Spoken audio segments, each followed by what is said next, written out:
It's a brand new week. Welcome and thank you for joining us this morning. This is Daybreak Live on Dominion Television. I am Samson Balogun. I am Epi Dickinson. Welcome to Daybreak Live. Hello, Samson. Well, I'm doing fine. Good to morning see you again today. You look radiant. Oh, wow, you look exceptional. So I was wondering, Samson, was there any Owambe? Any party? What happened at the weekend? I think there were, back-to-back MC duties over the weekend, Saturday, Sunday, So that's you were what we making money, Samson. While you were resting. Beautiful, beautiful. Wow. Good to see you again today. And I pray for a wonderful week. Yeah, good to see you And you are glowing. Well, I think that's as a result of enough rest over the weekend. Are you sure? How is the tip that Grace I know? Is her tips working? It's working. It's working. Well done, Grace. I know we see your work. Wow, wow, wow. It's a fresh Monday morning, and you know how we do it here on Daybreak Live. We're kickstarting the week with a very hot topic that's got people talking across Nigeria. All right, it's an interesting topic, and of course it has found its way back into the pages of the newspaper, and people are actually talking about this particular topic, and that is Naira abuse. It's one thing that that seems to have been able to stay around the corner all this while. That's not actually left the scene, and that's talking about too many things that people do to Naira. Exactly. And of course, some of the times they don't even know it's an offense under the law. That's right, Samson. In fact, the Central Bank of Nigeria and other authorities are cracking down on this practice, citing the mutilation of the Currency Act, which prohibits any form of abuse. I mean, any form of abuse on the Naira, including stepping on it, writing on it, squeezing it, and even throwing it up in the air. There are so many things that we don't get to talk about. Stepping on Naira is actually a big offense, and that's not the only point where we talk about Naira abuse. Spraying it at parties, just like you said, even hawking Naira. You go to places like Iworu, places, all around the country, you see people holding new Naira notes that even you as a citizen, you have not even been able to hold. New Naira notes that are up to date. Exactly. When you check the date, you realize, this money was minted how many months ago?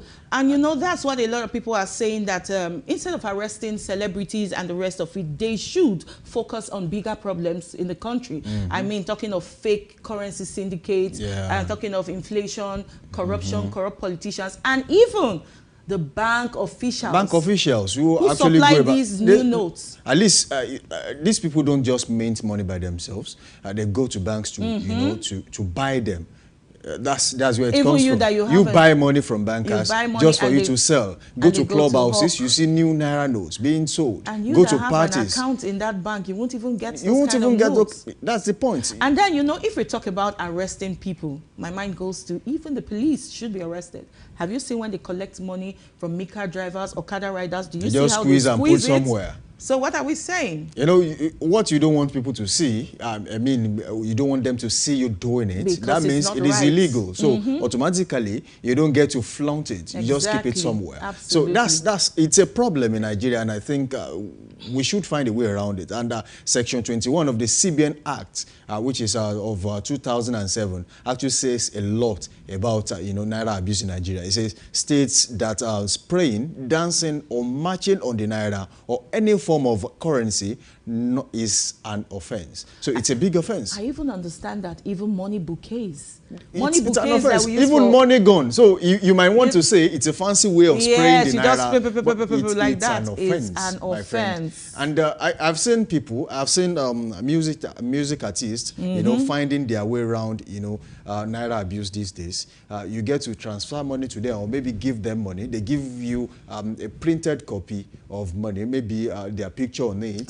You spray that particular one. But then the money you actually brought, the new Naira note, is kept somewhere. So you don't get to step on that. But do you really get the equivalent of that printed picture, like money? Well, I think they do. They print in 1,000s, 500s, 200s. So in different denominations. On the notes you want, and then after that, you spray that particular one, but then you get to transfer, what exactly you want to. But then that has actually affected businesses, especially those who actually hawk in practice. So you know most definitely that you are not going to be able to do your usual business in those places. It will not be business as usual anymore. The saddening part is the fact that even if spraying is not an offense enough, you get to spray and step on Naira. I do not like that at all. I do not like the stepping on the Naira. And like we were talking, I said, when it comes to our Naira, I mean, we really abuse it anyway, because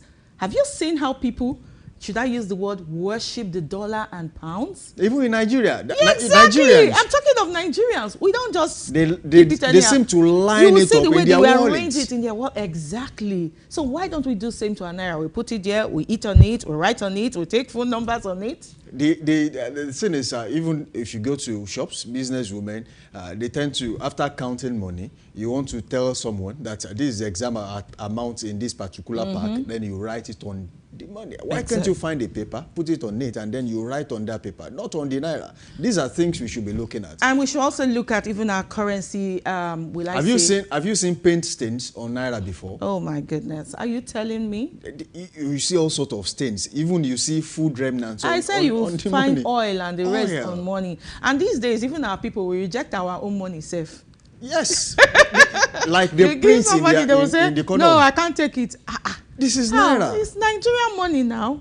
Yeah, my friend, take it to the bank. And there was a point where, there are some monies will actually be taken to the gas station instead of exactly, because you can't use it. They take all sorts of money, so use it to buy fuel. And there's these people who work ice cream, back in the days, they take all sorts of money, whether they stone, as long as you can find, the two parts. And then you see the ones that they've used sellotape to sellotape the life out of it. Wow, wonderful. And then we have not actually spoken about what comes, the offenses, and then the yes. For offenses, I know it goes with 6 months. You're arrested 6 months in prison. Not less than 6 months in prison with an option of fine. It was 50,000, but I think over the years. It has, because from what I've heard from different celebrities, social media influencers, show promoters who have been through these, you hear a fine of about 300,000. You hear about a 10 million bill, and so on and so forth. I think there hasn't been any form of significant, amendments to the Constitution over the time, and I think it is the time to do it. An offense as steep as that should actually come with, hefty fine, maybe, something more bigger than what we currently see on the Constitution. But Samson. And then you want to know that spraying Naira at parties, especially in this part of the world, that's where are you reading my mind? It's more of a culture than it's like a symbol, appreciation, joy, honor. Somebody is dancing. Show of affluence. Yes, we have this money. It's not really like an abuse like that, but hey, they say it's an abuse, and I think we should just come up with new innovations, to it. Maybe not stepping on it, but I do not think they can totally eradicate spraying of money. Well, this is more of a wake-up call to the government. This is a wake-up call to the CBN and, of course, to the Economic and Financial Crimes Commission to actually, find a way to walk around this. Maybe when it comes to this kind of, find new ways to actually tackle this particular situation. And of course, National Orientation Agency, NOAA, should do a lot in sensitizing the people on what comes with, spraying the Naira and abusing it. And of course, that brings us to the end of this part of the show this wonderful morning. Don't forget you can watch us live on our YouTube channel, which is at Dominion Broadcast. You can also do that on our website at dominion.org.ng. You can also visit us on all other social media platforms, including TikTok, Instagram, and of course on X, it is at DominionCast. Thank you for staying tuned. The show is still Daybreak Live on Dominion Television. We're straight to our news desk as Uzoms Okechukwu is waiting for us for Daybreak News this morning. Keep it on this dial. We'll be back.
Good morning. This is Daybreak News on Dominion Television. My name is Uzoms Okechukwu. The United States District Court for the District of Columbia has ordered the Federal Bureau of Intelligence to make information about President Bola Tinubu public. Judge Beryl Howell gave the order on Tuesday. The development was sequel to a motion by Aaron Greenspan, an American who is seeking a reconsideration of an earlier ruling. Howell said that protecting the information from public disclosure is neither logical nor plausible. Tinubu was alleged to have forfeited $460,000 to the U.S. government in 1993 after authorities linked the funds to proceeds of narcotics trafficking. The federal government has said that the national grid has been stabilized with additional 700 megawatts transmission capacity. Minister of Power Adebayo Adelabu said this when he received the European Union ambassador to Nigeria, Gauthier Mignoy, in his office in Abuja. His media aide, who made this known in a press statement, mentioned that 90% of the transmission capacity has been installed, resulting in relative stability in the transmission grid. The minister noted in particular the enormous financial support that the power sector has received from European Union nations such as Germany, France, and many others, along with their development partners. Meanwhile, Oyo State Police Command has confirmed the arrest of 3 suspects in connection with the hijacking of a truck loaded with 45,000 liters of premium motor spirit, popularly known as petrol, on the Ibadan-Ijebu-Ode road. In a statement by the State Police Public Relations Officer Adewale Osifeso in Ibadan, the state capital said that the recovered product belongs to the NIPCO Petroleum Nigeria Limited. Osifeso explained that during preliminary investigations, the suspects disclosed that the hijacked truck was transferred to them by a third individual known as Femi, who allegedly masterminded the hijacking alongside his accomplices. The police then assured the public that investigations would continue diligently, focusing on dismantling the criminal network and holding all individuals involved accountable for their actions. 2 persons have been rescued after a 3-story building collapsed in Lagos Island. The building said to be under construction caved in yesterday afternoon at 4 Agarawu Street, Lagos Island. The victims were said to have been trapped when the building collapsed and were only extricated from the rubble by emergency workers who rushed them to the hospital. Meanwhile, the governor of Ogun State, Dabo Abiodun, has reiterated the commitment of his administration to empowering the farmers and doing everything within the ability of his administration to boost food production in the country. Represented by the Commissioner for Agriculture and Food Security, Bolu Owotomo, Abiodun disclosed this while flagging off the harvest of 80 hectares of cassava farmland at Ifonyitedo in Ipokia local government area. According to a statement today by the project communications officer, Simbo Olayinka, the farming program is part of the Ogun State Economic Transformation Project aimed at boosting agricultural productivity and improving farmers' livelihoods. Abiodun said that the intervention was designed to enhance food security while economically empowering farmers across the state. The Abia State government has announced plans to recruit an additional 4,000 teachers to meet the growing enrollment in public basic schools across the state.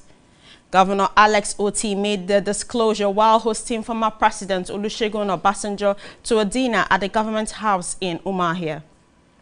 The move followed the outcome of a recent recruitment exercise conducted by the state, in which only 21,820 out of 29,000 applicants passed the qualifying interview.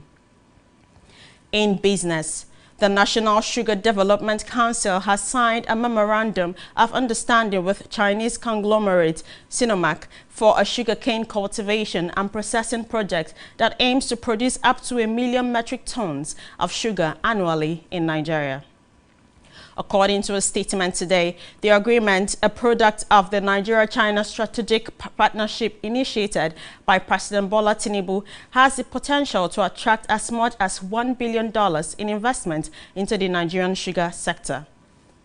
As part of the deal, Sinamac will construct a sugar production plant and develop a sugarcane plantation with an initial capacity of 100,000 metric tons annually. The NSDC will assist in securing the necessary authorizations and approvals for the project, which is expected to more than double the country's current local sugar outputs. Talking sports, former Super Eagles forward Charles Bassey has died at the age of 71. Bassey died in Eket, Akwa Ibom yesterday after a long illness. He was a member of the Super Eagles AFCON 1980 winning squad. Bassey worked as a coach after retirement from football and managed sides like Calabar Rovers, Wiki Tourists, BCC Lions, Flash Flamingos, Mobile Pegasus, and Aqua United. Recall that another member of the team, Christian Chukwu, also died yesterday at the age of 74. You can visit our website on www.dominion.org.ng to listen to us live and interact with us. You can also follow us across our social media platforms, Facebook, Instagram, TikTok, YouTube, and LinkedIn at Dominion Broadcast and X at Dominion Cast. That ends Daybreak News. I am Uzoms Okechukwu. Back to Samson and Abby. Good morning.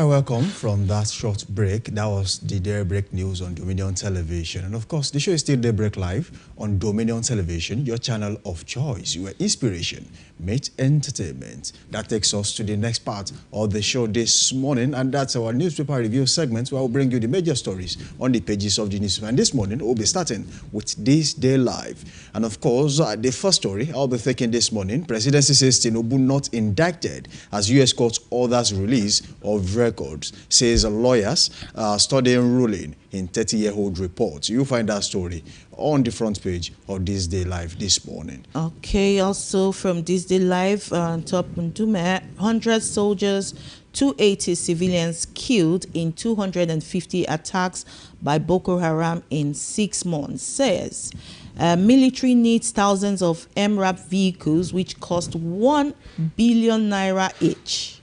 And CAS, that's the Chief of Army Staff, hails troops, insists Nigerians now sleep safer because of their sacrifices and vigilance. You can see the story on page 5. What do you think, Samson? I think, we mentioned it, that it's becoming more of, a lucrative business, talking about security and insecurity in Nigeria. So the more money goes into that particular sector, the bigger the problem Exactly, is. with this 1 billion naira for one MRAP. And of course, they're going to need thousands. It means, trillions of naira will be spent on that particular project. And we have seen cases where past administrations have spent billions and billions of naira, in fact dollars, procuring equipment for the military.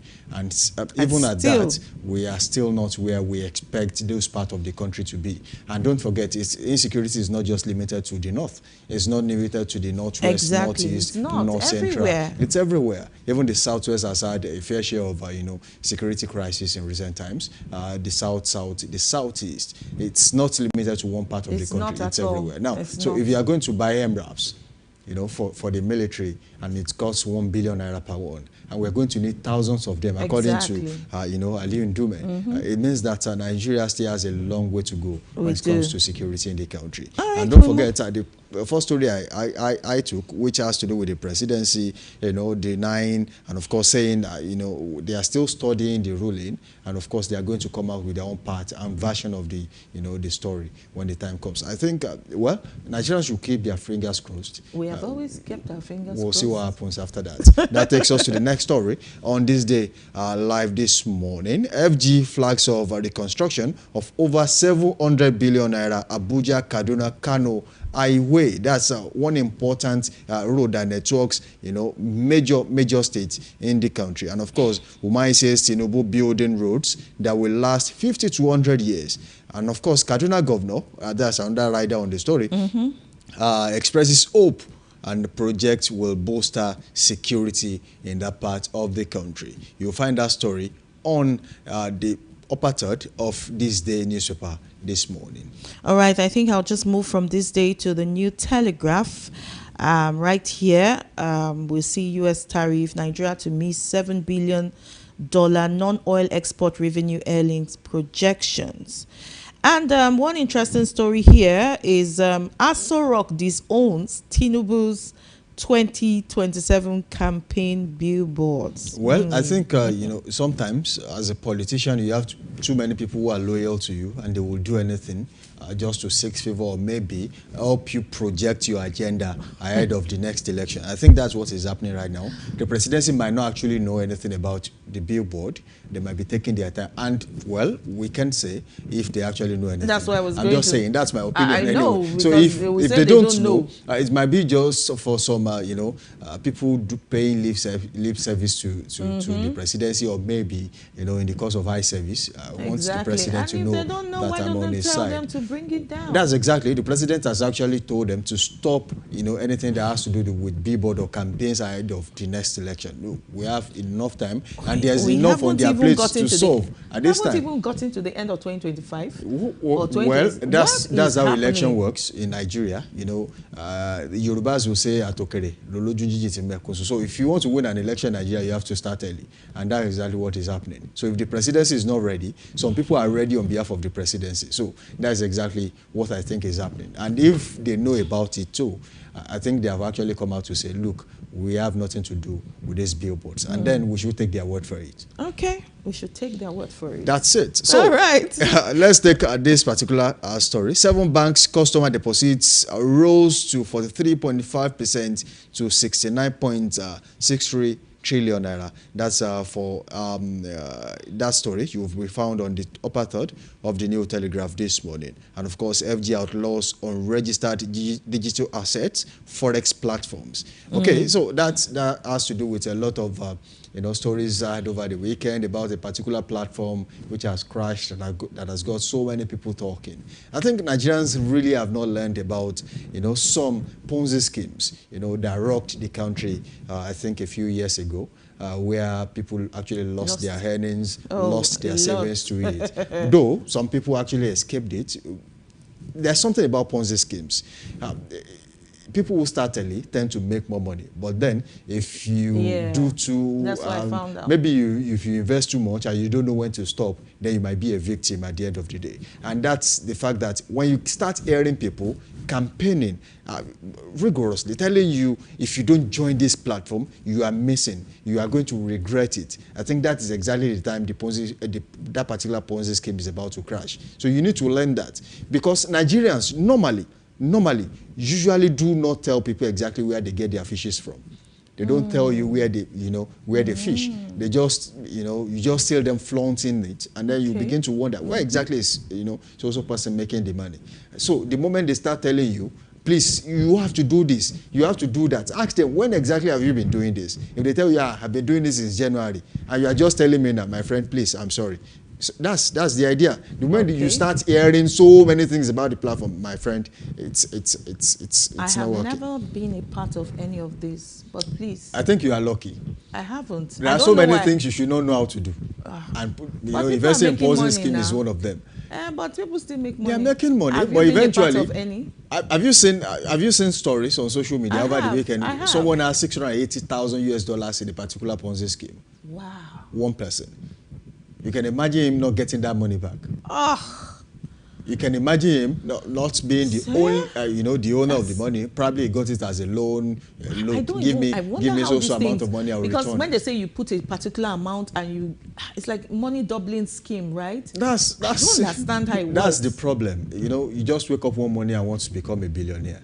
It doesn't work that way. You have to, put in the shift, the hard work, and of course the results will come later. But then the moment you want to sleep overnight and then wake up in the morning and then buy a Lamborghini, that's going to be a problem. And that takes us to another story on New Telegraph this morning. 5 reps seats still vacant as INEC yet to conduct elections. That story is on page 44 and page 26 of the New Telegraph this morning. All right, on page 7 is this story on New Telegraph. We're showing car to federal government lift ban on Tell Your Papa. Tell Your Papa by Idris Abdul Karim. Even Serap also has come in to say they are giving them, I think, 2 weeks or so to also reverse the ban. What do you think? Have you listened to that song? Well, I have. I think as much as we want to be vocal in the country, as much as we want to be the voice that people want to listen to that liberates the people from the current situation, maybe a voice of emancipation, I think there are limits to what you have to say before you start inciting the people against the government. And that's a serious offense under the law. That can even be termed as treason in some part of the, some part of the world. There are countries where you can't even drop that kind of song, let alone, get into the, being played. And of course, I think... was it abusive? Was it insultive? Well, as far as you are concerned. Well, the idea is, at a point, it's not about... See, there are people you have to leave out of the government. Tinubu being mentioned in that song already has no portfolio in the government. I don't see a position he holds. He's the president's son. That doesn't matter. And he holds no position. But he's doing things now. The people you should be he's talking... He's not sitting down. The people we should be talking to are people who are democratically elected into positions of power. But maybe people he just feels... the president actually you're the blood of gave this man. these Talk positions to your father. Maybe the ministers, senators, House of Reps members, House of Assembly members, state governors. I think one thing that I find so maybe amusing in Nigeria is the fact that we select who we want to prosecute. We select who we want to pin blames on. Do you know that people would rather pin local blames on the president rather than their governors? They would rather pin problems in their local governments to the president rather than their local government chairman. Some people don't even remember that they have councillors in their wards. Because we don't even see the councillors. That's the problem. You look for them. You look for them and ask them questions. A lot of them say they are just figureheads there. Then we don't have to believe. See, the fact that ask a figureheads a are just narratives we create in our heads. No, I mean that's what people say. Ask a layman, a normal person. The local government is always open. Who exactly is the local government of this? The chairman of this local government. A lot of people don't know. That's because you are not asking the right questions. No, they are not. Visit your local government. Visit your local government. Why is the local government not reaching out to its constituency or its people around? Where are town hall meetings today? We don't have them. That is because people are not asking questions. But when it's close to the time of election, you see these things happening. Let me tell you this, in case people don't know, there's what we call Freedom of Information Act. You have the right to walk into any public office and ask questions. You'll be answered. You will be answered if you continue to do it, because they are answerable to you because they are there just because probably maybe based on appointment, but of course they are still answerable to the people, and that's exactly why you can ask questions and they will answer you. Now, people forget totally that they have these people at the corridor of power. They forget the fact that they voted for them. Though there's a mindset in town that people actually think, look, our votes did not count. So that's not the person I want in power. As for that reason, I do not care. See, you have to care because it's not just about you. Now, you're already having children and your children will have children. So if we leave it this way, it means that it's going to continue this way until you are no longer there. So what legacy are you leaving for the people who are not even here yet? the children yet unborn? These are questions we need to start asking ourselves. So we have to ask questions. If anyone, maybe by mistake or maybe by vote, which actually counted, got to the corridor of power, you need to ask them questions. We should not think because we think they are just there as figurehead. Whether figurehead or a substantive local government chairman, go to them and ask them questions. Let them know exactly why they are there. And someone was talking to me about going to local government and then realizing that they don't even have the liberty to do major projects. Aside from the fact that they cannot do it, maybe the governor has not actually released so much fund into those local governments. The fact still remains that let your voices be heard. Go there. Tell them exactly what problems are in your, in your areas, in your wards, in your units. If you tell them this, if you hold your councillors responsible, maybe when they get to meetings, they can also say this to the local government chairman. And of course, when the local government chairman is reporting to the governor, I think your voices will be heard. But staying back and not saying anything is taking us nowhere. Okay, well, more of that. All right, so let's take one story on page 25 of the New Telegraph this morning. Cardozo, CBN focused on industrial development, foreign exchange stability. That story is on page 25 of the New Telegraph. Okay, also on page 7 of the New Telegraph, Serap threatens court case over bill to regulate bloggers. All right, over 70% of primary health care centers lack adequate facilities. Manpower, that's coming from Obi this morning. You'll find that story on page 2 of the New Telegraph. Also on page 7 and 28, Khan urges peace, condemns Plateau killings. Oh, that killing was something else. Okay, all right. Let's go to this morning. We take another newspaper, and of course, that leads us to another story on the Leadership newspaper. Khan condemns Plateau killings, calls for unity. You'll find that story on page 8 of the Leadership newspaper. Okay, ahead of 2027, Atiku Tambuwal El-Rufai-led coalition infiltrates Niger Delta. All right, there looks like almost all the major newspapers have this particular story about the presidency and, of course, the presidency this morning. Nothing new about FBI DEA reports that's coming from the presidency. And, of course, you'll find that story on the top right corner of the Leadership newspaper this morning. Of course, it's on page 7 of the Leadership newspaper.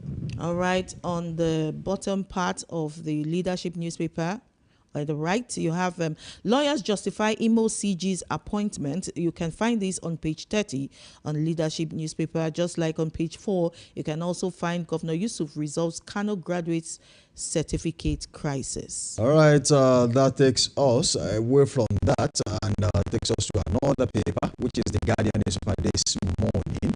And of course, Labour laments high cost of living, braces for wage renegotiation. That's what is on page 6.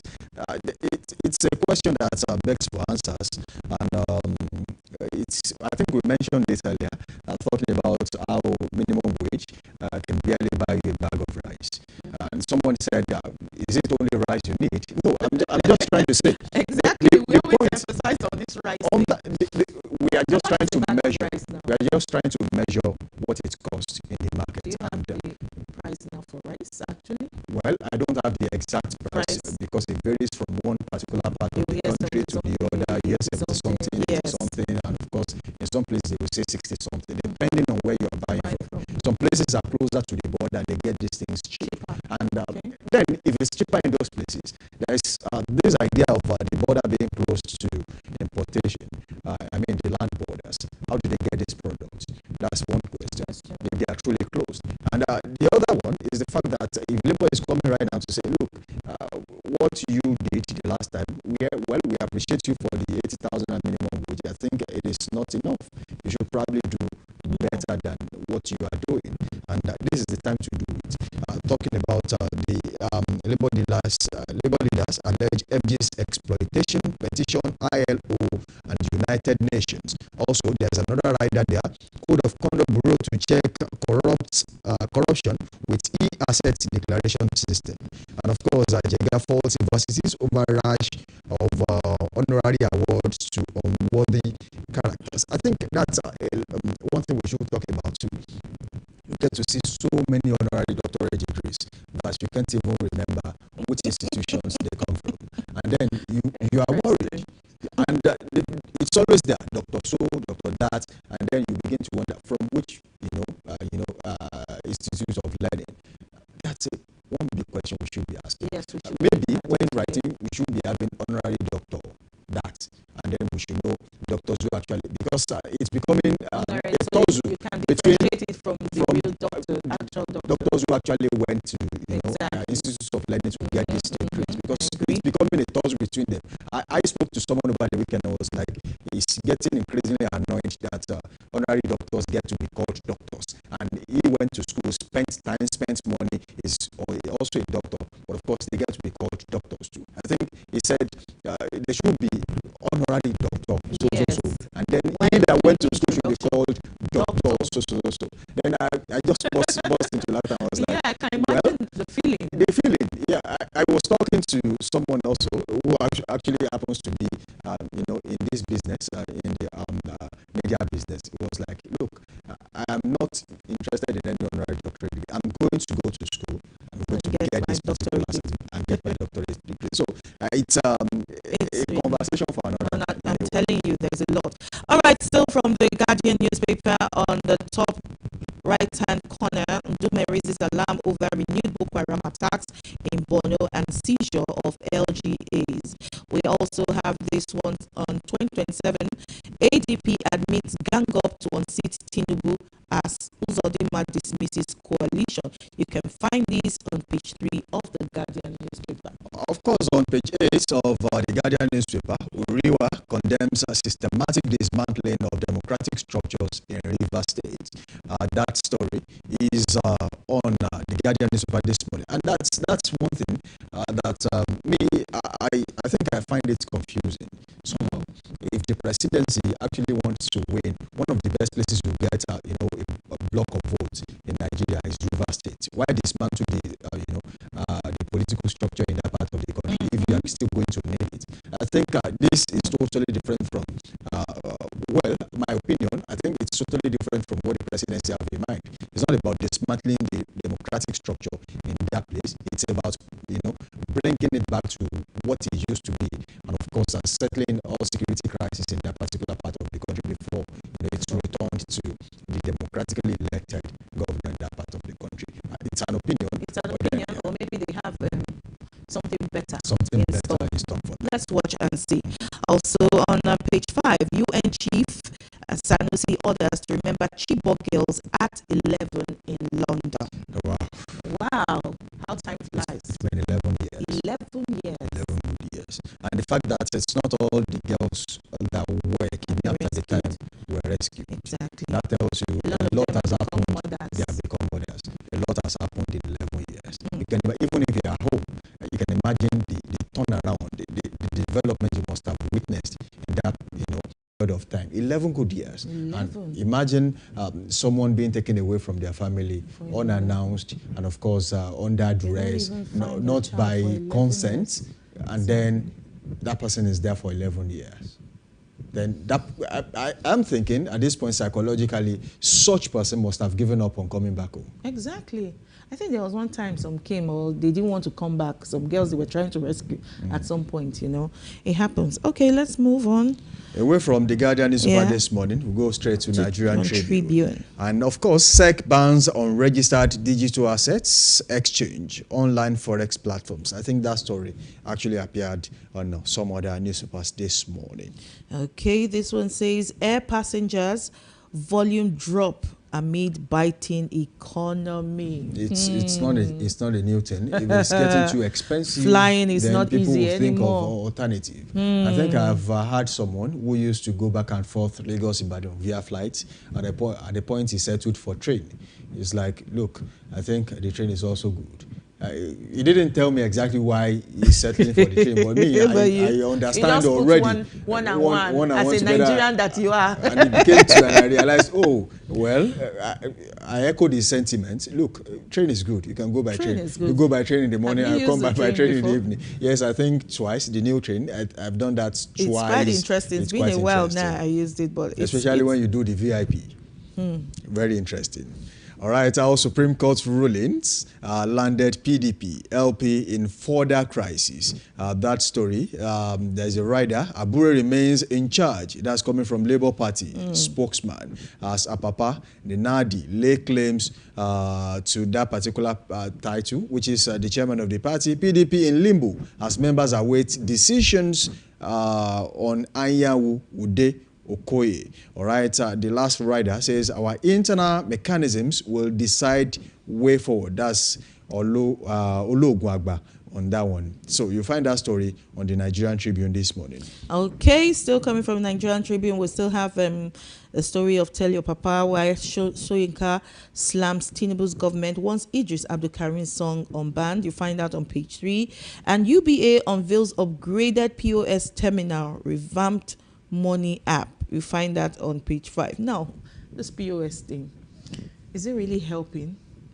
Well, I think is it really helping? I think it's more or less like a business venture open for more people to at least have something doing in the country, because but when you charges are still, I hear a lot of them complaining. I think before I talk about what negative it has brought to the country, I want to talk about the positives, which is the fact that when you look around, you check all corner shops, virtually everyone has a POS machine, and then it has actually empowered so many people. Exactly. Some people don't even have any other business they do. It is the POS. That is one thing I can say. It has aided job creation in the country, data side. So I want to talk about the negatives it has brought into the country. I think you can imagine a person having just 1,000 naira in his account, and then he has to part ways with 100 naira out of the 1,000. You can remember, I once said it in here that once you have spent a dime from your 1,000 naira, you realize the fact that you no longer have that money with you, because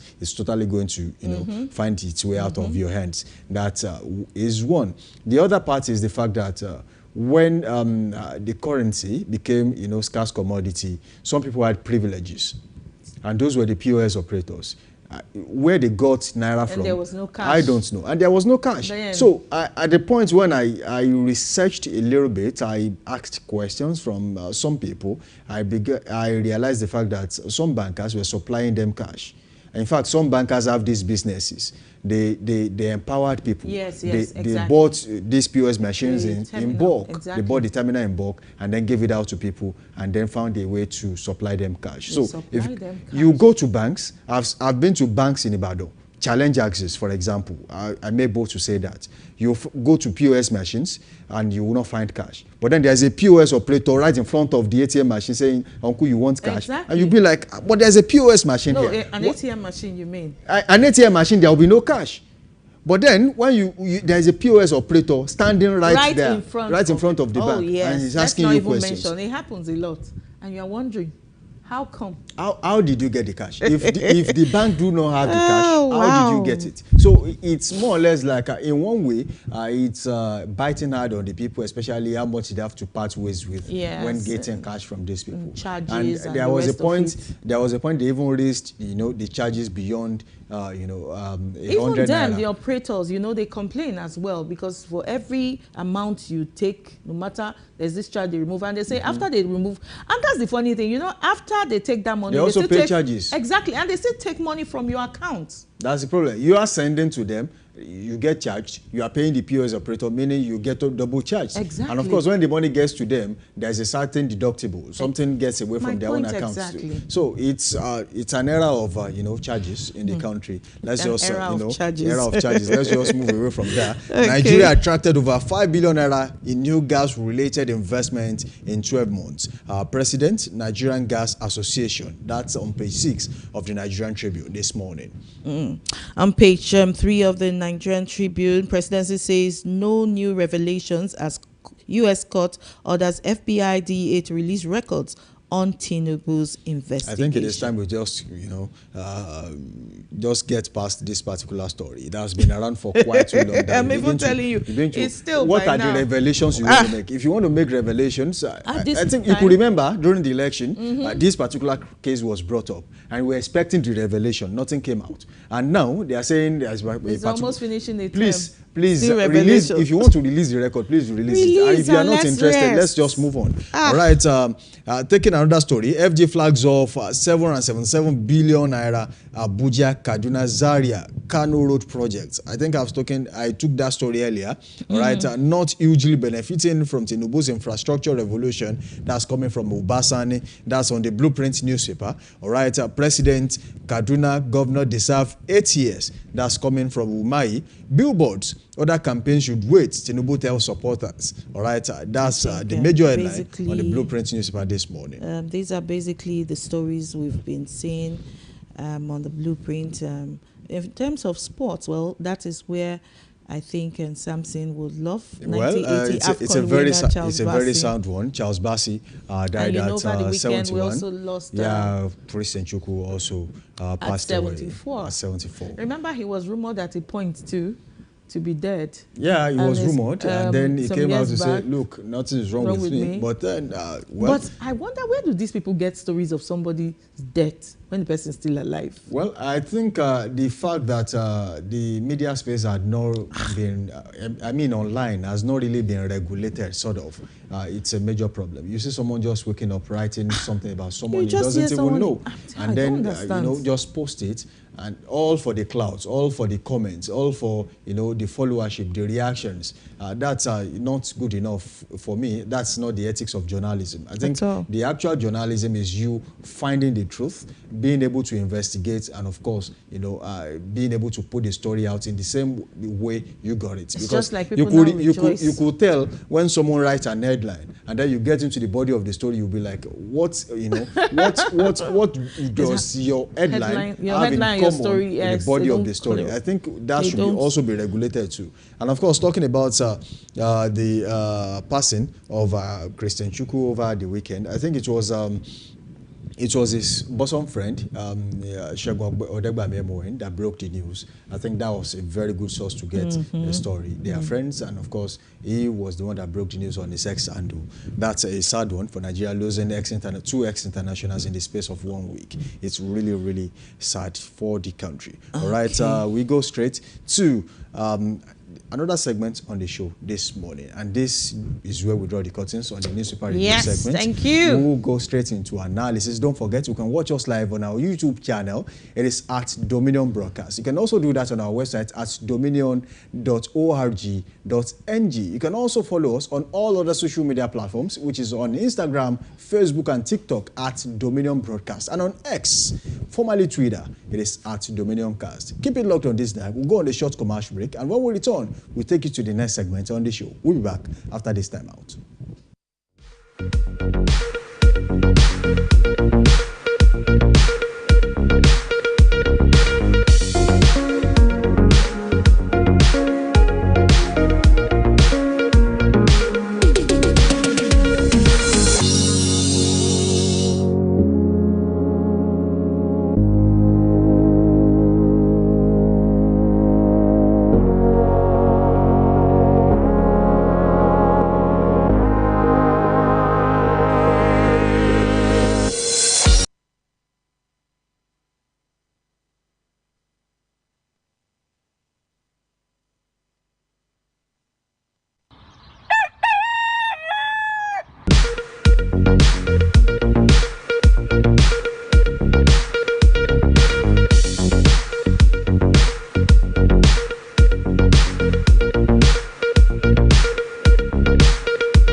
had no doubt in my mind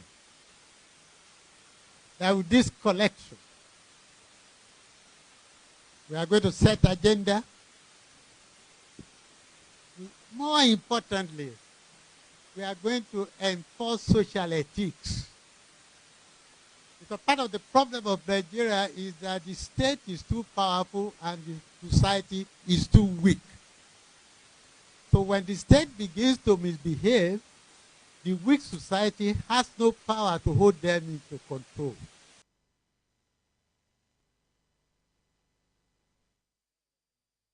Break. Of course, the show is still Daybreak Live on Dominion Television, your channel of choice, where inspiration meets entertainment. All right, we go to the next segment on the show this morning, and that's where we do analysis and do justice to the major stories on the pages of the newspaper. Don't forget, you can link up with us on all social media platforms, and of course, you can do that on Facebook. It is at Dominion Broadcast, and of course, on YouTube, you can watch us live at Dominion Broadcast. You can also follow us on Instagram, Facebook, and TikTok at Dominion Broadcast, and on X, it is at Dominion Cast. All right, welcome back from that short break. I still have with me in the studio this morning, Abby Dickinson. Yes, I am here. All right, with us in the studio this morning, doing justice to the major stories, is a politician par excellence, and of course, a public affairs analyst. His name is Comrade Adedapo Ademola. He's a former state PRO of the ADC, African Democratic Congress in Oyo State. All right, good morning to you, sir. Good morning, sir. Good morning. Good to have you on Daybreak Live. It's my pleasure to be here. Welcome. Thank you.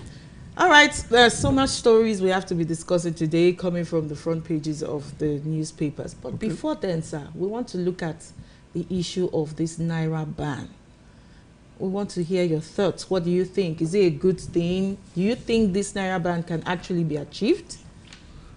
Well, it depends on the policy that the government, the federal government tried. They have their intention by introducing a Naira ban. Then what we're exactly looking at is the abuse of Naira by Nigerians. It is just too much. When you look at our people, the way we are abusing our Naira is bad. Even though in the society, some people don't even have respect for the Naira. So if we look at it critically, if we should look at it on my own perspective, I would think it is necessary for federal government to just take a decision by at least to make sure that they checkmate our people. And the only way to checkmate the people is by introducing the Naira, abuse of Nairas. So part of the measure to curtail this thing, one, they should stop spraying money at events. Okay. Then secondly, when you look at spraying money, you see people matching money here and there. And it's going to damage. By stepping on those notes, it's going to damage. And it costs federal government a lot of money to print this money. So on this aspect, I will go for whatever decision the federal government is taking. Is there a particular decision you want them to take? Because when you say whatever decision... yes, if I said whatever decision, one of the measures is this. When you look at a story, it's an error of a woman, which was Bobrisky, which was arrested and prosecuted due to the abuse of the currency. It really brings a lot of checkmates. It checkmate other people. But after that, there has been so many people who have abused. I don't think it's only because it was social media that exposed Bobrisky. There are so many videos on social media. I'm telling you, government is working. Selective prosecution. I'm telling you, government is working towards that because when they get Bobrisky, it was through the TikTok and the X. And I also believe that people, we need to educate them. We need to let them understand why they need to stop all those things. All right, let's go straight into what the Constitution, the Act, actually said, Section 21. They are using that note. And of course, we get to see these videos on social media, a lot of them. Why is the government not doing anything about it? We ask most especially the EFCC, one of the major one of the reasons why EFCC was constitute is because of all those things. They should go out there and look for those people that are abusing our note. Although when you look at, some people out of ignorance, they are doing it. No, and nobody is above. I mean, I cannot say because. Are you saying there is no the sensitization in town is not enough? It's not enough. Government, more the federal government, the EFCC need to go. They need to do more publication. They need to create an awareness. They need to do a kind of sensitization to let people understand a lot of it. What is inside. Because are you telling me now that over the weekend there was no party and money was being even though I was at a party over the weekend, was money being sprayed? By the time they started, I said you witnessed Naira abuse over the weekend. Not that I witnessed it. I said I went to the MC, make an introduction, let people understand that spraying money is against the law. So they have to put a box. I was there. They put a box and people start dropping their money there. And that is okay. And it's okay. So that's what we're looking at. Although, but because I know and I'm aware that it's against the law, that was the reason why I walked to the MC. Tell them nobody should spray money on the bride and the groom. They should make a box. Any donation, anything you want to do, put it inside that box. All right. We'll talk about Naira abuse more on this show. And that's, we go to the aspect of hawking the Naira. It gets to a point where you are buying Naira with Naira. It's a really disheartening thing to hear. There are areas in Ibadan, Lagos, and other parts of the country where when you get there, you get to buy mint. They will tell you a pack of 200 Naira is for so amount. You are paying extra because it is new notes. And now asking this question, as a Nigerian, you go to ATM points, you don't even get new Naira notes. As a Nigerian, you go into banks to make withdrawal, you don't get new Naira notes. But the fact remains that some people are selling these monies and they get it. Where do they get it from? It's the bank officials.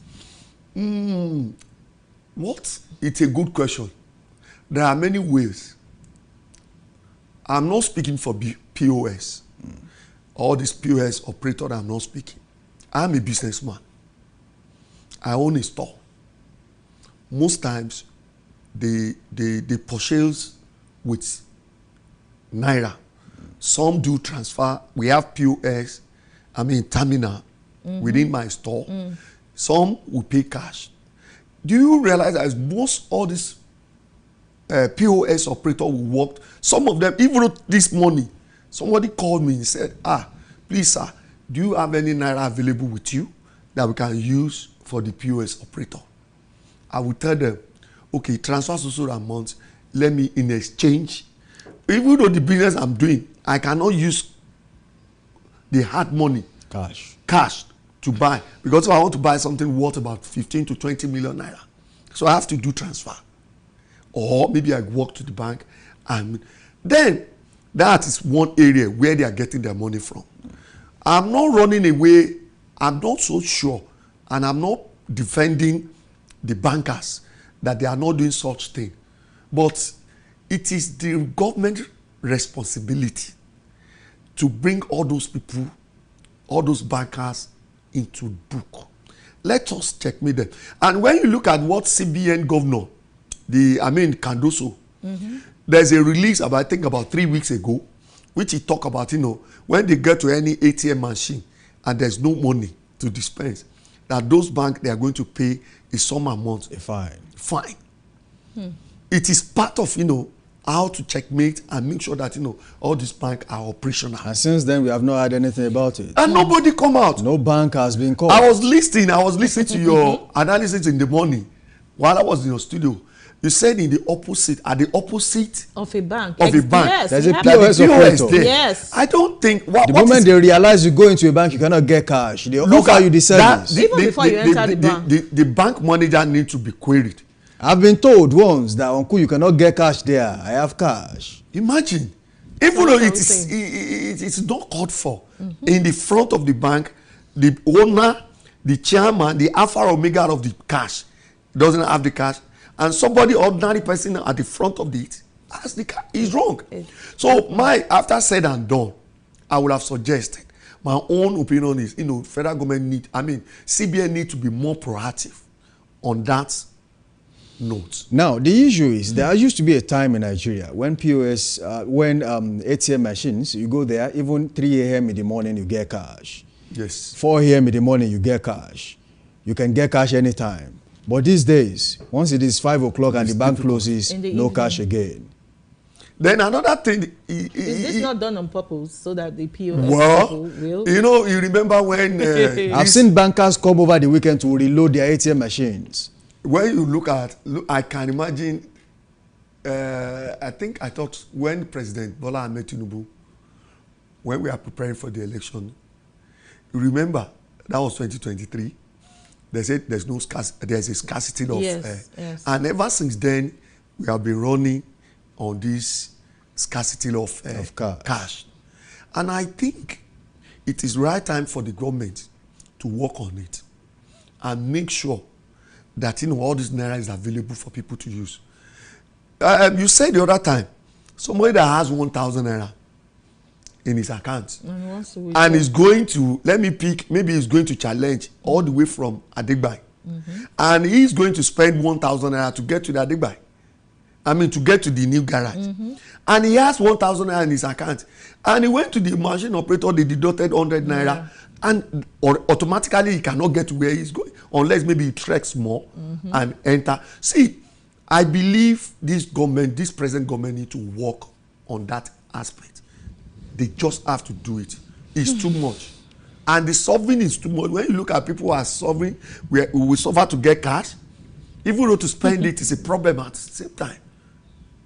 Although, what I think, because I listen to the CBN, when they talk about, they said, everything they don't want people to be carry cash up and down.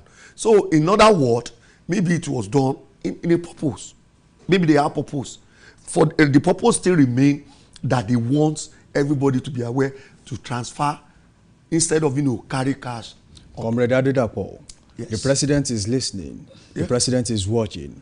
Your basic advice for the president this morning as regards naira abuse in the country. My own advice is they need to work with CBN, give an instruction, make sure that one of the obligations of the government. We have always had instructions in this country. Yeah, but then you get to realize after a few months. When you look at Yemi Cardoso, the CBN governor, is one of the president lawyer. A loyal to the 100%. There's nothing like 99.9% loyalty. If it is true that he's 100% loyal, all these things need to be addressed. All right, that takes us to another story this morning. You have mentioned politics, and that's where we are starting with politics this morning. You mentioned the election. There has been billboards of the president all around the country. 2027, and we are still in 2025 April. And today is another day to talk about politics. What do you think about the billboards you are seeing? Do you think it is coming out too soon? It is. And of course, the people are talking. We are not even in 2025 ending. You're already putting billboards out there. And the presidency are saying, look, it has nothing to do with us. Are you sure they do not know about these billboards? Well, on this aspect, let me talk like a politician. Okay. We have different people in politics. There are some people, for their own service interests, they will do anything to make sure that you recognize them. So part of those people, those are the people that will be saying, because it is too early. This is 2025, and when you look at the suffering in the country, it is just too much. Government is working very hard to make sure that stable things, to put things in a good position, and you are now starting pasting a billboard.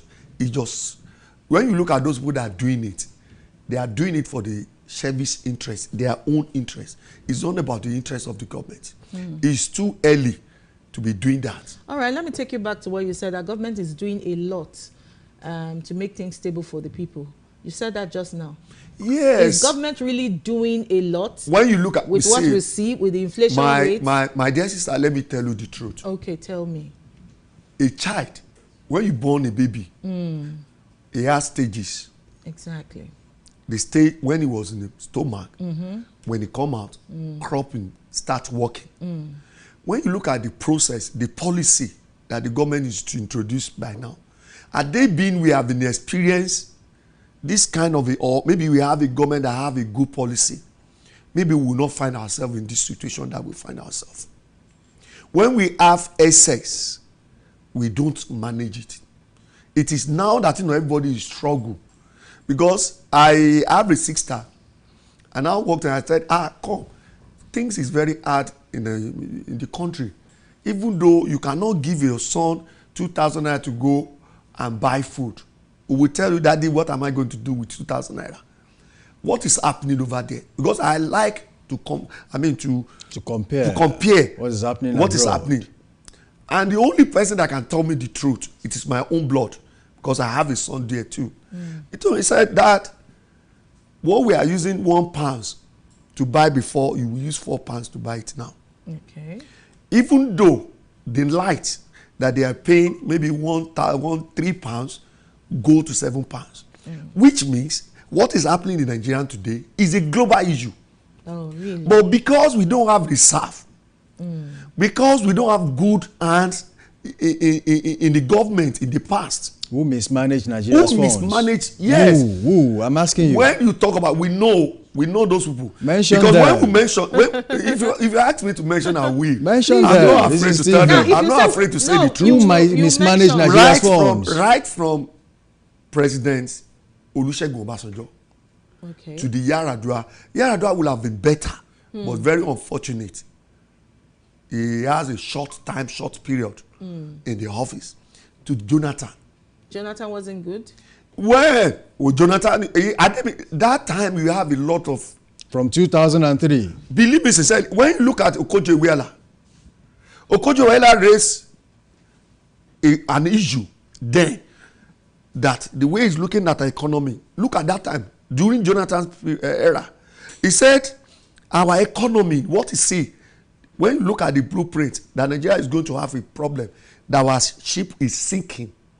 You remember, it is all the newspaper. And the woman is still alive today to bear the witness that she said it then.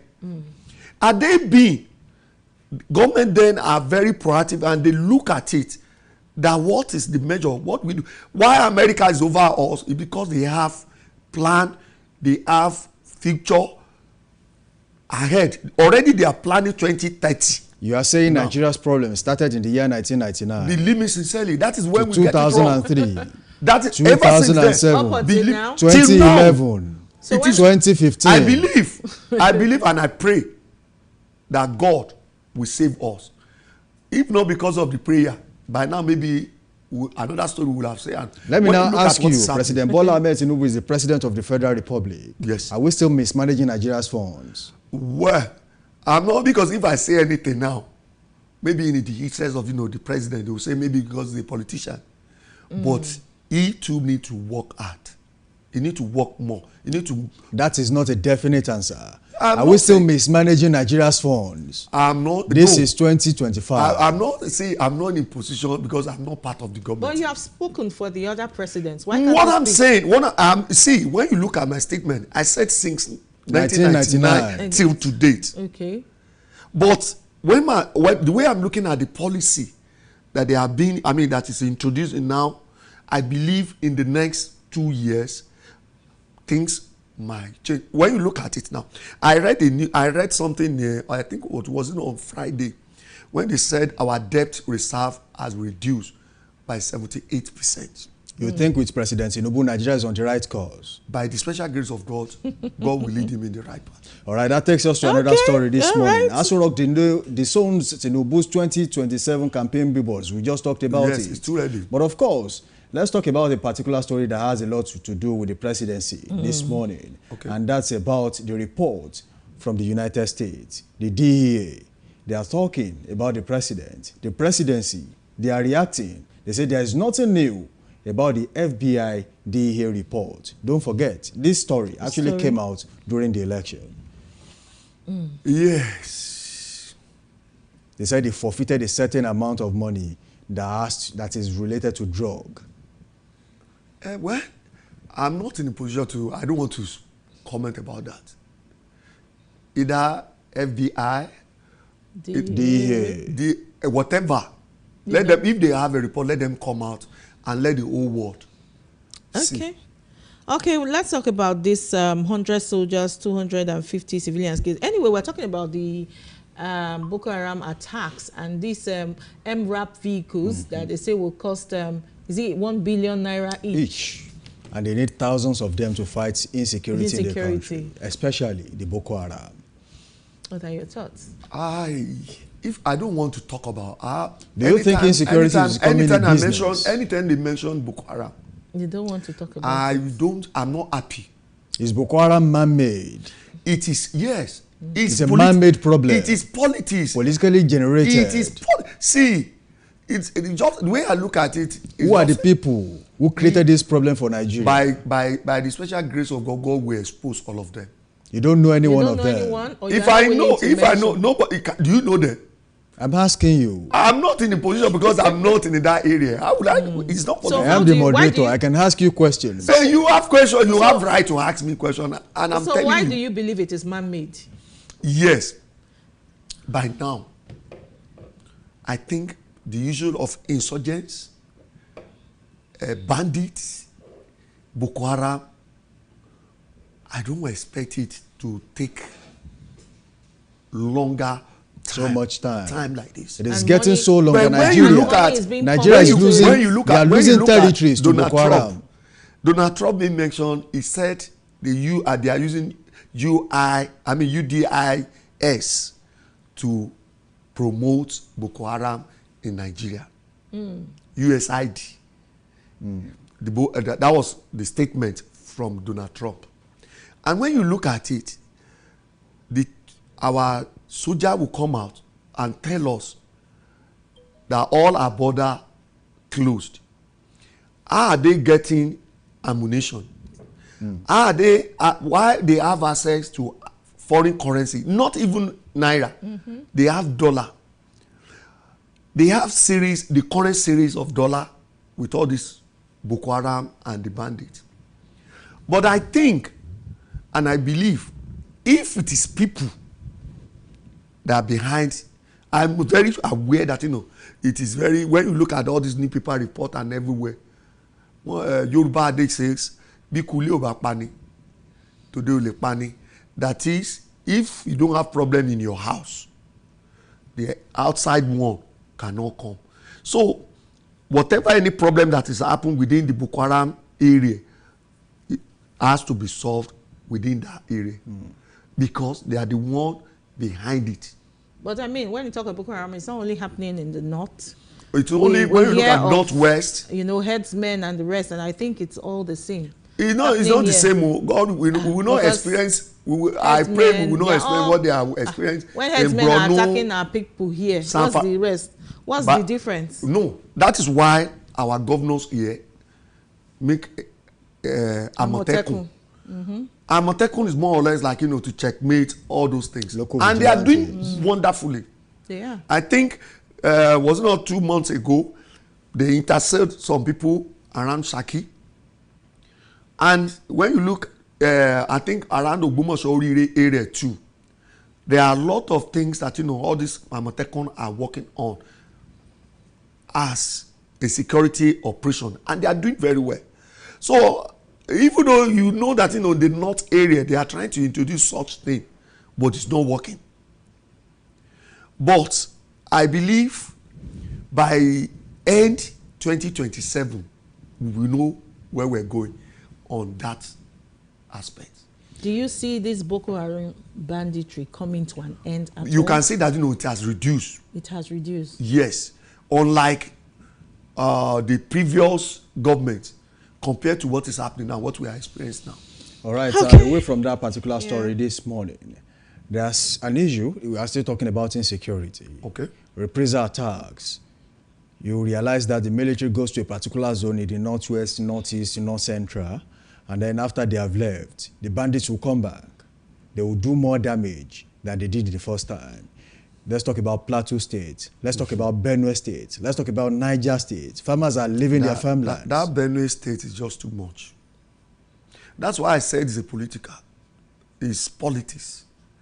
Are you saying we are talking about ethnic cleansing in that part of the country? Is it genocide? When I can't see, that question is difficult for me because I'm not living in that area. If they really want, they want to know exactly what is happening. I think government needs to call for a broad, bring people from different areas on all those and in those affected areas. Let them come round the table. Let's sit them down, talk to them. What is the really problem? I think if we sit round the table, they will have solution to that problem. It's not about sending our military men, uniform men to go there, to go and fight them. Okay. You cannot know my house more than me. Military cannot know what is happening. They don't know. Look at, if they lay ambush, but those people that live in area, let them come, let them sit around the table. Let us have a dialogue. Let the government call them. What is their problem? What is the solution to that problem? And you think the government hasn't done this? They are not doing it the right way. Okay. What is the right way to do it? The right way, one, call the royal fathers, the health stake men in that, all those regions, the military, all the past military men, all retired military that is there, even both military or any security operative. Okay. They should call and all those high chiefs. They should look for, if government want to arrest situation, they know how to go about it. They know the people. And they should involve youth in everything they want to do. Youth has a major role. So they need to call everybody to sit around the table. Let the youth take their own part. Ask them what is the problem and the way out. I believe solution can come out from that. Okay. There is a particular song released by Idris Abdulkarim. It is on the media space. You were just told. Tell your papa. I don't know. You've not listened to the song. Yes. Okay. But then the song is talking about Idris Abdulkarim telling Sheikh Tinubu to talk to his father, that people are suffering. People are having issues. Families are deserting their homes, insecurity in the country. Now, the NBC, they have banned the song. Do you think they have done the right thing at this time? Yes. Anything that will still cause problems. Inciting the people against the government. Yes, it's wrong. Even though we don't, it's not until when you say bad thing about government that will now say, okay, you are talking. If you look at all these people, some people will write, they will do a write-up in order to be more attracted to the people so that people will recognize them. That is not the solution. Even though say bad things about the government, it is against the law. You don't have to say that. If you have any complaint, write it in a paper or petition, send it to appropriate quarter. Let them look at it. Get to the presidency. But when you talk about Sheikh Tinubu, you think it will get to the presidency? Definitely. But why can't we? But if you get there, but if now the question you should have asked me. I mean petition. If no, most petition. See, let me tell you. Please tell me. I don't want to, because I'm on a live program. I would have said there's a petition dropped somewhere, some times ago, and people believe they will not look at it. And I said by the right time, they will still get there. They will look at it. All those things. But it takes time, and it's everything because everything that is happening now will now put it on the head of the president, and that is why president have a lot of people at the aim of each affair. It now depends on those people. If they fail to take a necessary step at the right time, we can still rechannel your petition as well. But is the government not stopping us from speaking? I mean, people don't. We have freedom of speech. No, they say freedom after speech can be guaranteed. We don't. Do we really have the freedom of speech? Because we do. You say one thing, they look for you, they stop you. Some people threaten you online, even death threats, just because of what you said. Well, I mean, take the case. You know what happened with the copper lady recently too. Well, don't let us talk about that. Copper. No, I'm just going to. I'm just giving an example. I understand. I'm not going there. I understand. Let me tell you, you are under an obligation. You are working here. There are rules that guide you. You are still a youth copper under government. Other governments. Okay. And what you sign, you have no right to say whatever. Anything bad about because I'm working for the government, anything the government does is okay. I'm not saying. Even if the government is threatening my life, even if I cannot afford before they start threatening your life, what happened? I should not talk. I should just. You see, that's the problem with this country. We can't talk. We shouldn't talk. We shouldn't talk. They're always shutting people Look up. at it now. I said when my brother asked me about the president, I said he need to buckle up his shoe. He need to work harder to make things work fine. For our people in this country. That takes us to 2027. We're talking about it may not get to 2027. I'm talking about 2027 now. It's a new, different topic. Let's talk about what is happening. The presidency, the APC is in power. SDP is forming. Labour Party had a fair share of votes in the last election. PDP is there. We have 4-horse race now.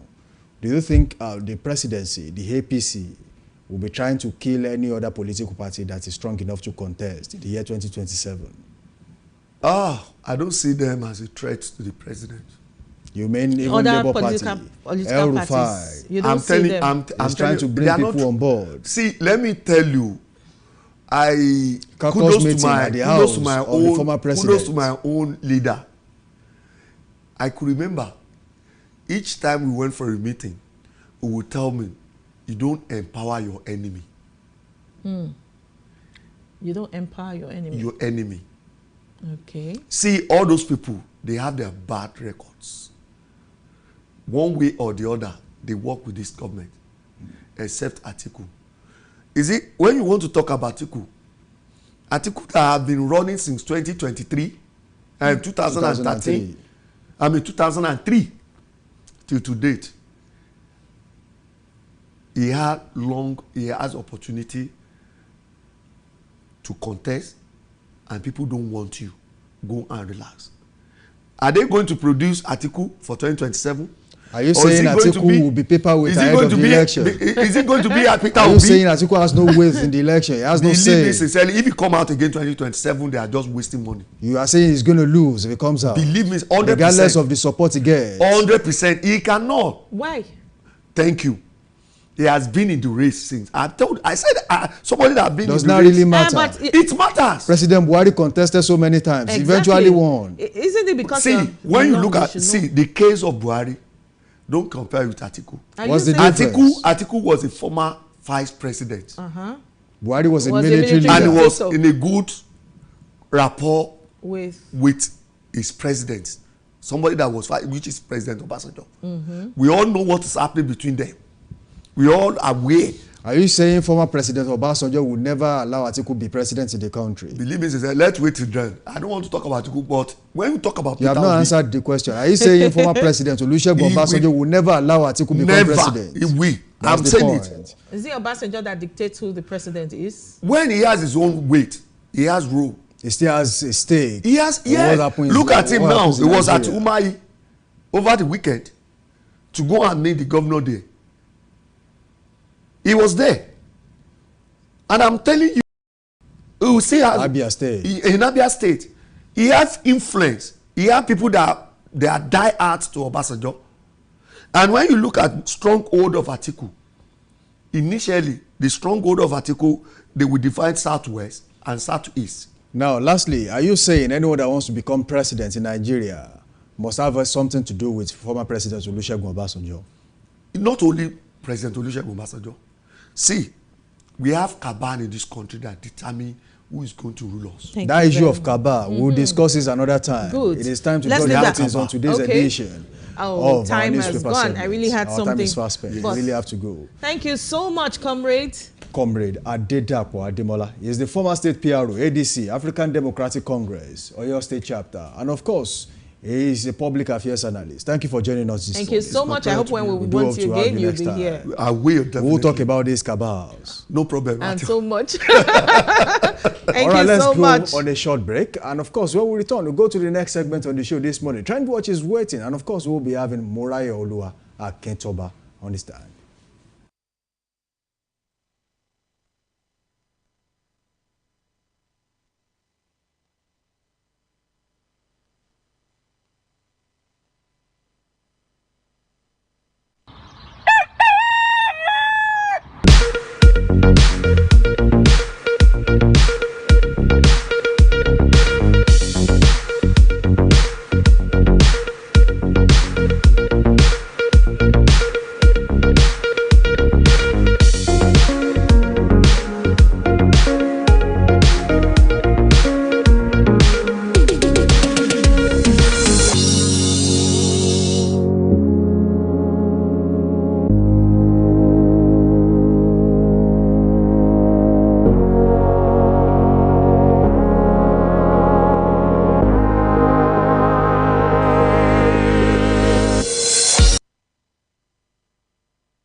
my mind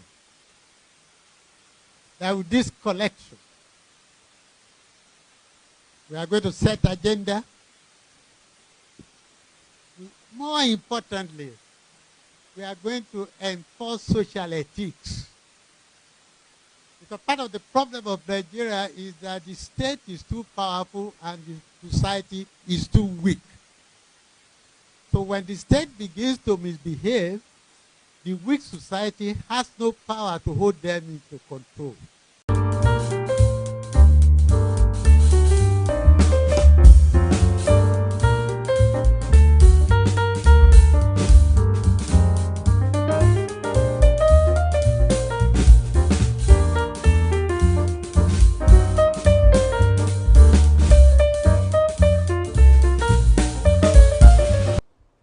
Good morning and welcome to Trend Watch.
From powerful stories to thought-provoking conversations, we bring you content that informs, entertains, and transforms. Catch top-notch entertainment, including movies, talk shows, and insightful programs curated just for you. Looking for cutting-edge documentaries, exclusive interviews, and lifestyle shows that matter? We have got it all. Stay ahead with the latest trends, inspiring success stories, and must-watch TV moments only on Dominion Television. Join a community that celebrates excellence, innovation, and African storytelling at its finest. Don't miss out. Subscribe to our YouTube channel, follow us on all our social media platforms, and watch Dominion Television today.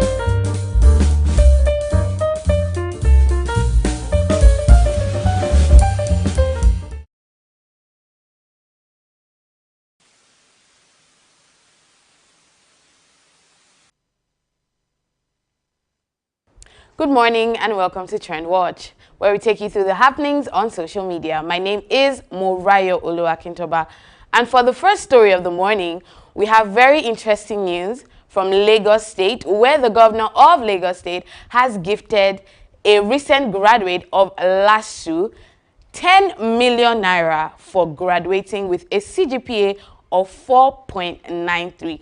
I'm excited for her. You know, she has made such a statement with her results. 4.93 is no easy feat. Obviously, she read and, you know, she put herself into her work. She put in the work. And so, you know, I'm proud of her. And you can see that the governor of Lagos State is proud of her as well. So let's take a look at some of the comments on social media. All right, Menex Luxury Interior says that will be a good start up for her. This money, you know, might help her, you know, start a business, you know, further education, maybe leave the country, you know, whatever it is that she decides to do. I'm proud of her and I'm happy for her. I like that. Moving on to the next comment. Mena says, I love when things like this happen. It's high time people know education can make you rich too. You know, we're used to the idea of, you know, you have to work hard, make money and all of that before, you know, you can acquire wealth. But, you know, just by getting a CGPA of 4.93, you see that, you know, she has made 10 million naira. She has secured the bag. Okay, let's move on to the next comment. John Shemilore 43 says, that's so good. One way of encouraging education. You know, this has made us see that maybe more students will put in the work, more students will, you know, read their books and aspire to persevere, make, you know, such a good result and come out well, right? So I'm proud of her. I hope that, you know, she uses this money to do something great for herself, and big ups to her. I'm giving her a round of applause here in the studio. Congratulations to her. Let's move on to the next story on social media, where we see a lady who came out on X to say that, you know, she knows someone who her boyfriend cheated on her, and he gave her an apology gift of 30 million naira. Okay. 30 million naira, and, you know, she still cheated on him. Sorry, she still broke up with him, left him. She's not interested. She's not doing. Left him. Let's read what the lady said on X. All right, Praise John is her name, and she says, so this boy cheated on his babe. She found out he apologized with 30 million. She took it and still broke up with him. She has done a big one for the women. I love that. She said, bring your money. I'm not taking you back. I'm taking the money and I'm walking away. Okay, let's read some comments on social media. Living Right by Vivian Skin says, oh my dear, sisterhood is very proud of you. In fact, take a hug. I love that. The sisterhood is proud of you. You saw a cheating man, he apologized, you took his apology, and you walked away. I love that for you. You did a big one for the sisterhood. Big ups. All right, let's read another comment. Sonny Nwachuku, why would you be in a relationship with someone you know you would cheat on? Exactly. Why be in a relationship if you're going to end up cheating on the person? It makes absolutely no sense to me. No sense. If you're going to cheat, stay single. I don't care the circumstances. I don't care whatever it is that made you cheat. It makes no sense to me. Don't cheat. Don't be in a relationship and then decide to cheat. Don't do that. We don't do that over here. Let's read another comment. Bliss Eva says, is it 30 million or 30K? My sister, they said it's 30 million. No. But that is a lot of money. Why? Why spend that much money to apologize and just don't do the wrong thing? That is a lot of money, though. I'm bewildered. Next comment. All right, I am official Hani says, you people will just be lying to us like we're kids. Anyways, I believe you. To be honest, I can't, you know, fathom sending 30 million naira as an apology for cheating. That is a lot of money, if we're being honest. That is so much money. 30 million? Okay. All right, to the next story, we have actress Wunmi Toriola says that she wants to have more babies with her ex-husband. Isn't he an ex for a reason? Why are you having more babies with your ex-husband? Anyways, let's read her comment. Her statement in an interview she had recently on TVC. She says, I am not interested in getting married now, but I want to have more babies with my ex-husband. She explained that although he once told her she wouldn't make a good wife if they got back together, he later acknowledged her for her strength in motherhood. My ex-husband told me that I may not be a good wife to him if we come back together, but he later told me that I am a good mother to our children.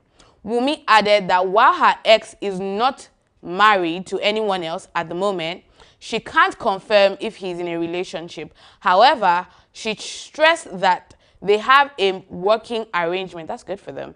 Right now, we're co-parenting very well. I think that's good, and it should stay as that. Let them just be co-parents. I don't see a reason why you want to have more babies with your ex-husband.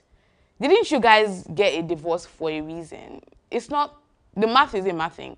Let's take a look at some comments on social media. Let's see what social media users had to say.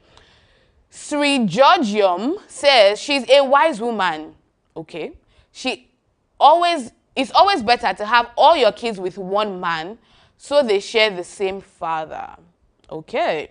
Having just one child can make the child feel lonely as they grow up.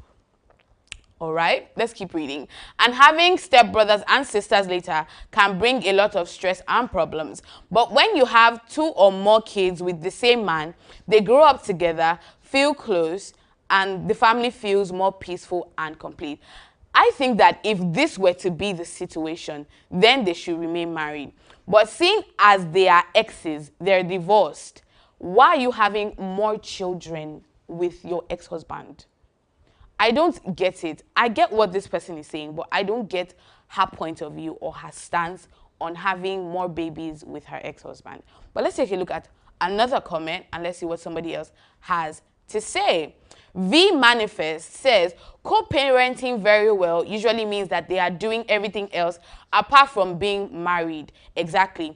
And she regrets ending the marriage. My dear, do your co-parenting and let the man move on in peace. Exactly. Like, heal, right? Same you ended your marriage. Some of you, I believe she wants to say, ended your marriages for no tangible reasons. Deal with it. Exactly. Co-parent and leave it at that. Let's leave it at co-parenting. We're not doing anything else but, making sure our kids are okay and all of that. But wanting to have more babies, I mean, like, don't bring children into the world to give them more stress, right? Just co-parents in peace. All right. Okay, let's take a look at another comment. Okay. All right. Fee968 says, this is called selfishness. Exactly. Why bring more kids to a dysfunctional relationship where they won't have the presence of both parents? That's a wicked thing to do to one's child. Exactly. Like, why is it just about you? Because that's what it looks like. You're just wanting to have more babies with someone that you're no longer with. You're not together. There's the love of a child between you, not the love for one another. Let's keep it at that. Let's love the child or the children that we have and not wanting to have more babies. Okay, and that is all I have for you this morning on Trend Watch. I hope you had an amazing time watching. Back to Ebi and Samson in the studio. Straight to sport, Adam.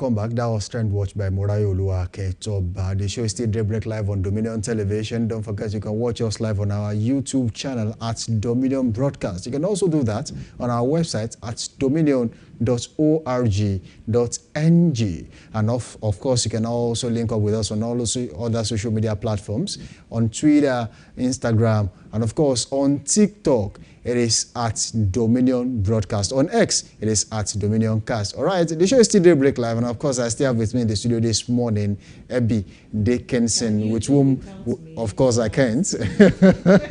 No bird flies with just one, one wing. Yeah. So that's how we've been doing this together this wonderful morning. And of course, I want to say that we'll be going straight to do sports, but then it has been, a wonderful show so far this morning. Yes. We want to talk about the Trend Watch? Mm-hmm. 30 million. 30 million. Someone was even asking, is it 30 million or 30,000? That's one thing.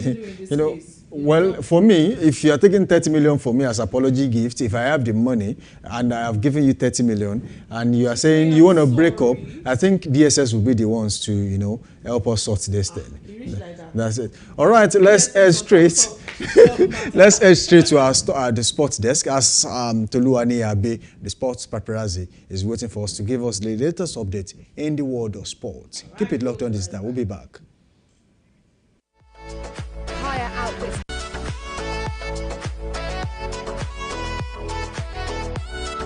Manic captain, the ball at his feet. Fernandez steps up.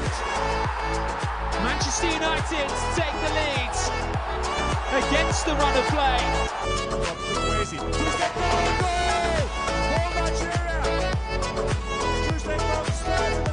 Found 40% of the threes. Good morning and welcome to Daybreak Sport right here on Dominion Television, your channel of choice. I am Abe Paul Toluwanimi. Straight into action, we'll be looking at the local scene this morning in the MPFL table, match week 33, where we have Bayelsa United on Friday defeating Shooting Stars 3SC. And you know, this is becoming a story that we can't write. I remember the situation with Shooting Stars and Ikorodu City right there, and Shooting Stars also trying to get a ticket for the Continental next season, but they lost that game away from home to Bayelsa United. Also quickly, we have Rangers right there against Atlanta, and the game ended in favor of Atlanta right there, 2-0. Also, we have Nasarawa United against Plateau United, 3-2. We have Kano Pillars against Lobby Stars at 2-0. We have a situation report, coming from Lobby Stars in the MPFL right there. Also, we have Sunshine Stars, against Eyimba. Almighty Eyimba lost to Sunshine Stars, 2-1. We have Abia Warriors against Rivers United. The game ended 2-0 in favor of Abia Warriors. Also, Remo Stars against Katsina United, a team who needs to pick up all 3 points, going forward in the MPFL to secure a grip right there of the MPFL trophy. That game ended in a draw, a goalless draw right there. Also, Aqua United against El Kanemi, the game ended in a 1-0 draw. We have Kwara United against Bendel Insurance. The game ended in favor of the away side, Bendel Insurance, 1-0. And also, we have Ikorodu City. They call them the babies of the league. The game ended in favor of Ikorodu City right there, 3-0. Moving away from that, we'll be heading straight into the league table, match day 33, where we have Remo Stars, sitting on top of the table with 62 points right there. Rivers United also still maybe trying to chase a tail-to-tail right there with Remo Stars on the log table in the Nigeria Premier Football League. Also, we have Abia Warriors, we have Ikorodu City. Most likely we see them clinch the Continental ticket right there this season. Also, Bendel Insurance, struggling Shooting Stars, right there. And also, we have the likes of Rangers, Eyimba, and the log table where we have Katsina United, Aqua United, Sunshine Stars, and Lowbridge Stars, right there. Moving away from the league table, we're going to look at the top goal scorers for the MPFL, this season. We have on the log table right there, we have our very own player coming through from there. The name is quite simple. From Nasarawa United, Anas Yusuf, that's the name of the player with 15 goals right there for Nasarawa United. We have Rabiu Ali of Kano Pillars also sitting there on the second spot with 11 points. Also, we have Anthony Ijeoma also with Abia Warriors with 11 goals. We have Shola Adelani for Ikorodu City with 11 goals. Also, we have Ayomide Cole of Ikorodu City with 10 goals. Also, Sunday Megwo, yes, also for Abia Warriors with 10 goals, and also Kayode Oke right there for Benden Insurance sitting with 10 goals right there. Moving away from the top goal scorers from the MPFL, we're moving straight into the NNL. Like I said, these are the teams that are trying to fight for a spot for next season in the MPFL. And also we're going to see most of this team who cannot grab, a playoff spot go down into the NLO right there in this competition. Quickly, on Friday, we have Gospel Akpabio, they won on their home turf to Solution FC, 4-1. We have Interlagos against Beyond Limit right there. The game ended in favor of Interlagos. Quickly, also within the log table of the results, right there in the NLL, we have Mighty Jets against Sokoto United, 1-0, and also Adamawa United against Kebbi. The game ended. Sorry, Adamawa United against Basira FC, 1-0. Moving away from this, we'll be heading straight down into the log table. What's it looking like in the NLL right there? For us, we have Wiki Warriors, yes, with 26 points. We have Crown FC also, doing great things there also with a 24 pointer. That's the Conference A of that league. Also, Conference B, where we have the likes of, Kun. Yes, we have a Kun Kufat right there, and also Osun United also sitting on the log table. Sporting Lagos also trying to get a spot right there on that side. Moving away from the Conference A and Conference B, we have Conference C and we have Conference D right there for the NLL. Moving away from the situation of our very own Nigerian Professional Football League and also the NLL. Like I said, I have a story coming through from Lobby Stars. They are relegated already, from the NPFL. So it's goodbye to Lobby Stars.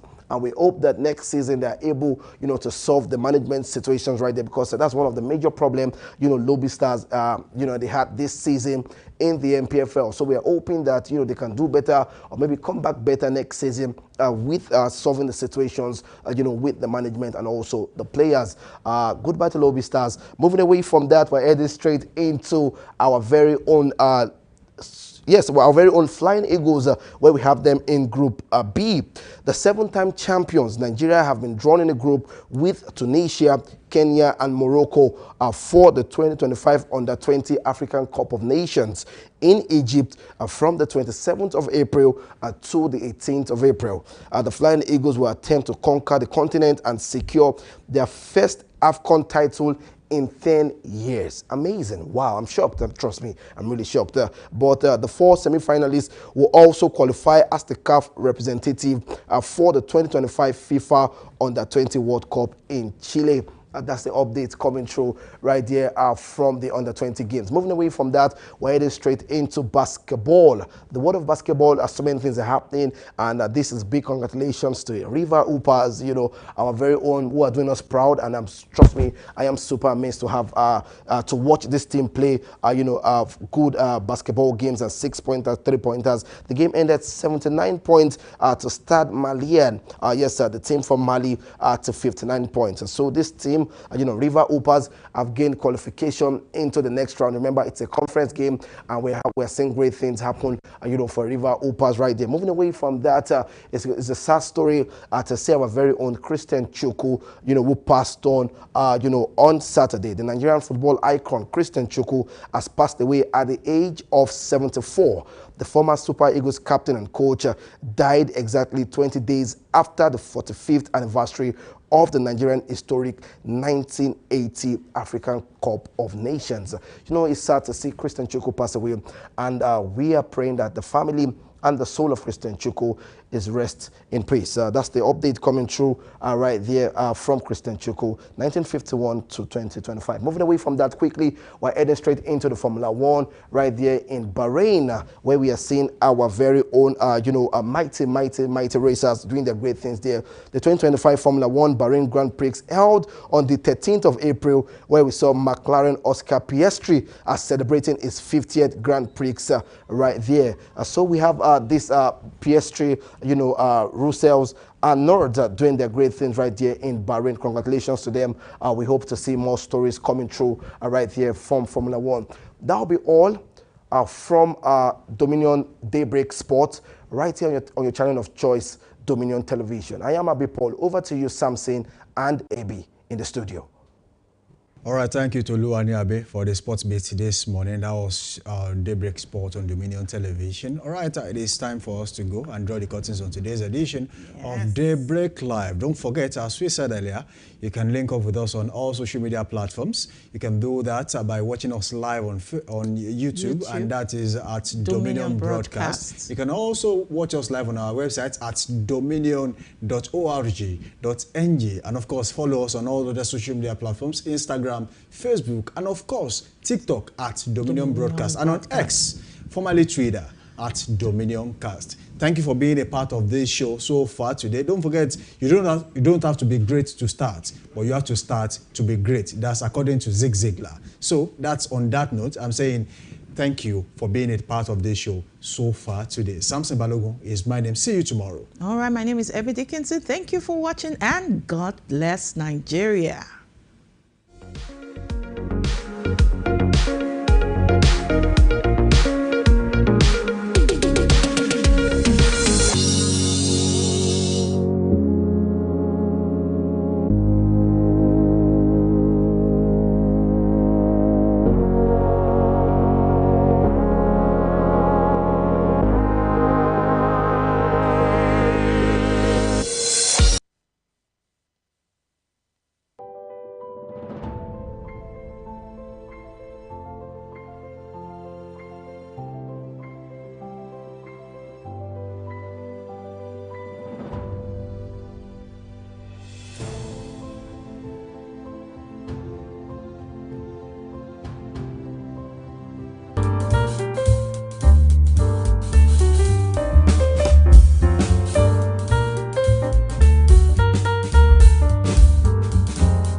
Someone told me at the last count, there are about 53 radio stations within the broadcast landscape alone. And I said, yes, why not?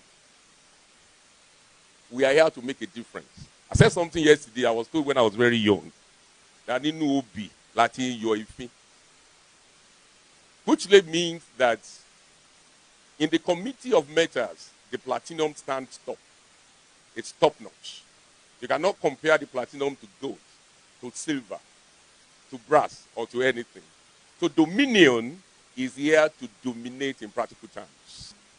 I have no doubt in my mind that with this collection, we are going to set agenda. More importantly, we are going to enforce social